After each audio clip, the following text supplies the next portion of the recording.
Drink. La la la. Drink. La la la. La la la. He's freaky, yeah.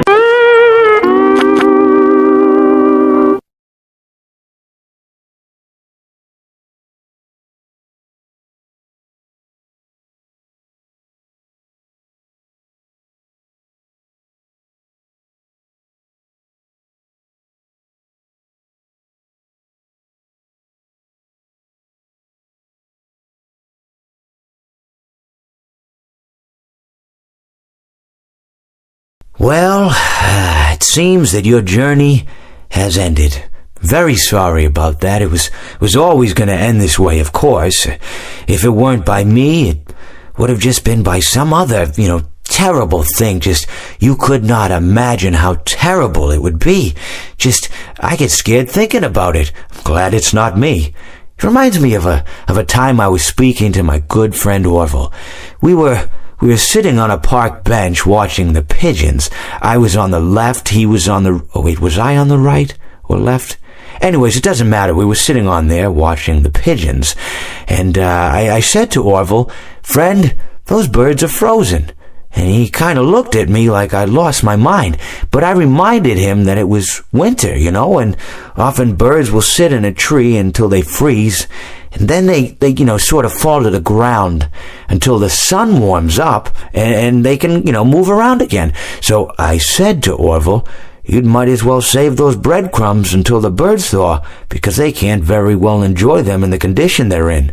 To which he asked what I meant, and asking what condition the crumbs should be in before he threw them to the birds, assuming that I meant the birds couldn't enjoy the breadcrumbs in the condition that the crumbs were in, when in fact I had meant the birds could not enjoy them in the condition that the birds were in, considering that the birds were frozen. So he took a moment and then threw his last handful onto the ground. I said to him, "Orville, why did you throw the breadcrumbs to the birds when I just told you they're frozen?" To which he responded, "The breadcrumbs are not frozen." Again, misunderstanding my words. I didn't mean to say that the breadcrumbs were frozen when I said I told you they're frozen. I'd been referring to the birds. In hindsight, what I should have said was, and this would make perfect sense, "Why did you throw the breadcrumbs to the birds when the birds are frozen?" He misunderstood upon my correction, stating that he didn't know what else to do with the breadcrumbs, and that perhaps, when the birds thawed, they'd still be able to eat the crumbs. So I said to Orville, and this is what I said to him, I said, "Orville, the birds may be dead." My friend, you have met a terrible, terrible demise. But, I don't feel too bad about it. After all, if it weren't from me, it would have just been from someone else, I guess what I'm trying to say is life goes on. Well, for everyone else, life goes on, not for you. You're dead. But that's neither here nor there. It reminds me of one summer day in the park. I was having just a delightful picnic with my good friend Orville.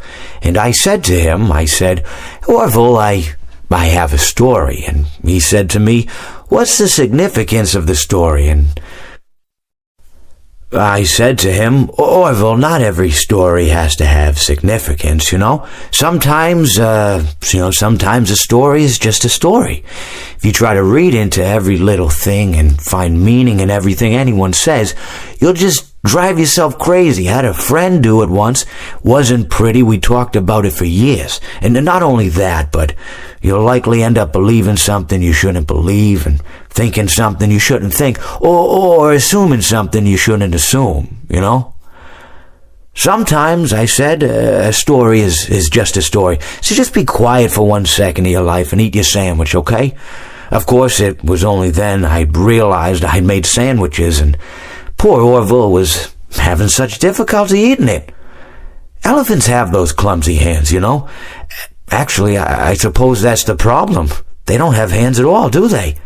They're all feet. I couldn't imagine someone asking me to eat a sandwich with my feet. Now, if I recall correctly, there was a bakery nearby. I said to him, "Orville, let me go get you some rye bread." Now, I'm unsure if elephants enjoy rye bread, but I assure you that Orville does. Now, this was on a Tuesday, which was good because rye bread was always fresh on Tuesday. They made sourdough bread on Monday and threw it out Wednesday, or rather they sold it at a discount for people wanting to feed the ducks, and then probably at the end of the day, finally they threw it all out. I don't recall. I do remember a man who would bring his son to the bakery every Wednesday and then go feed the ducks. He would buy all of the sourdough bread. Of course, you're not supposed to feed the ducks sourdough bread at all. It swells up in their stomach and then they all die. At least that's what I've heard. I never saw any ducks die myself, but I did notice a substantial decrease in the duck population over the course of a few years. I just never thought to stop the man and tell him that he was killing the ducks by feeding them sourdough bread. And if you want my opinion on the matter, and I told Orville this as well, if you want to feed ducks, or birds, or any kind for that matter, it's best to buy seed. I mean, when you think about it, breads of any sort don't occur in nature. They don't grow on trees or spring up from the bushes. I don't think birds know what to do with bread. What was I saying?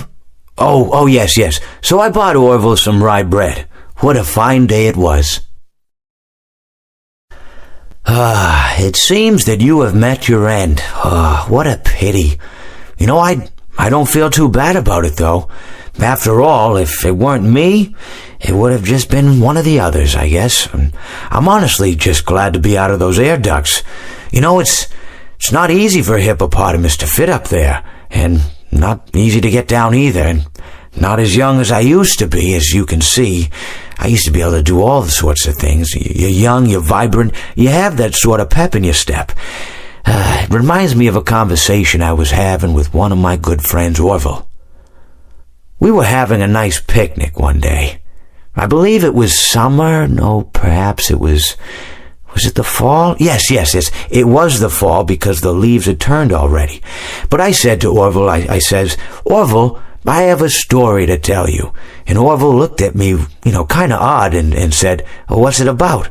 I said to him, not every story has to be about something, Orville. Sometimes a person just wants to talk. Why does everything have to be a story? I said to him. He just looked at me and he said, well, you said you had a story, and, he was quite right. I did, in fact. I told him I had a story. I suppose if a person just wants to talk, then it's best to not announce that you're telling a story. Telling a story does come with its own pressures and expectations, I suppose. After all, if you're just talking to a friend, and there's no more expectations than if you were talking into the wind. Words by themselves aren't expected to carry, aren't expected to stick.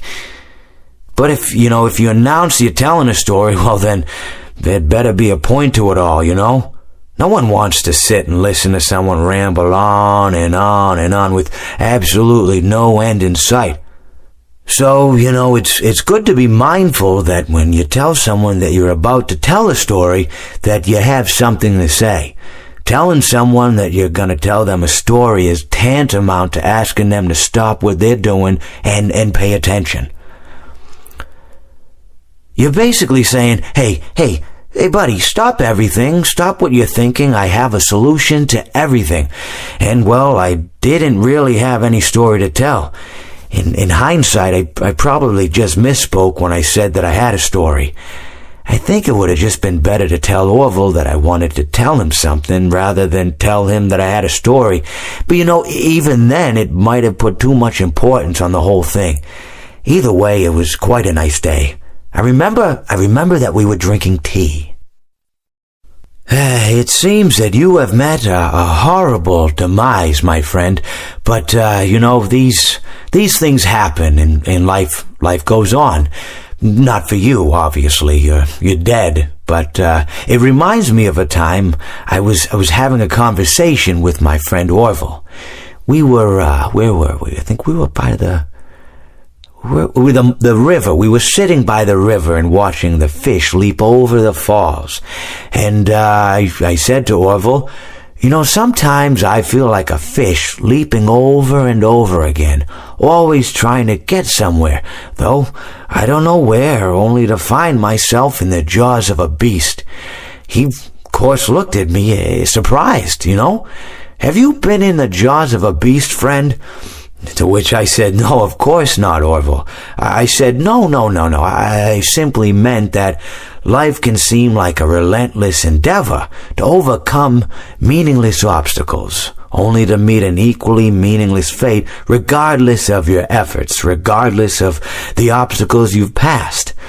And Orville, he stood and proceeded to drape me with a picnic cloth, to which I asked him, I said, friend, what are you doing? He looked at me very concerned, really. I feel like you've gotten too much sun. Indeed, indeed I had. He proceeded to pour me a glass of just ice-cold lemonade. Ooh, you ever mix it with iced tea? You do like a little half lemonade, it's so, you should try it some. Well, you can't because you're dead. But anyways, so you may be asking yourself, how did I go from sitting by the falls and drinking lemonade to being wedged in the air duct? Not only with Orville, but with an entire assortment of fruity-colored friends.